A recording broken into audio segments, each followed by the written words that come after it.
Could the desecration of cemeteries be a symbol of a wider disregard for international law in a conflict? The Israel-Hamas conflict in Gaza has been marked by such moments, stirring controversy and raising questions about the boundaries of warfare and respect for the dead. In the unfolding saga of this conflict, a CNN investigation has recently unearthed some disturbing facts. The Israeli military, in its ground offensive in Gaza, has violated sacred grounds, desecrating at least 16 cemeteries.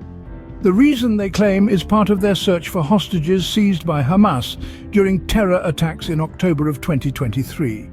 Among the hostages, the Israeli Defense Forces confirmed the death of one of their own, an Israeli sergeant major, whose body was whisked away to Gaza after being killed during the attacks on October 7th.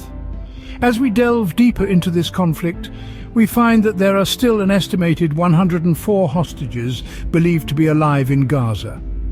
This figure is part of a larger total of 136 hostages in Gaza, as per Israel's latest update.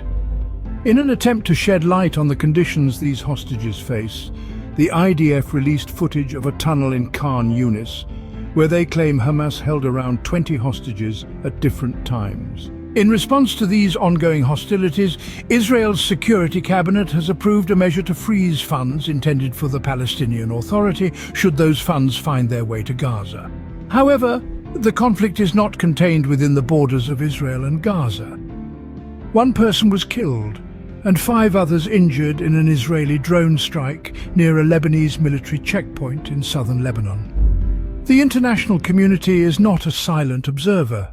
The European Union, for instance, has sanctioned Abdul Basit Hamza, a Sudanese financier with ties to Hamas, for his involvement in the militant group's funding. Across the Atlantic, UK Secretary of State for Defence Grant Shapps expressed disappointment at Israeli Prime Minister Benjamin Netanyahu's rejection of a Palestinian state, reiterating the UK's commitment to a two-state solution. In summary, the conflict between Israel and Hamas continues to escalate, marked by violations of international law, hostage situations, and international sanctions.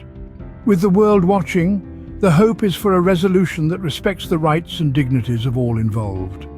Yet, as we have seen, the path to peace is fraught with complexity, and the question remains, how can we ensure that the rules of war are not merely words on paper, but principles that guide actions on the ground?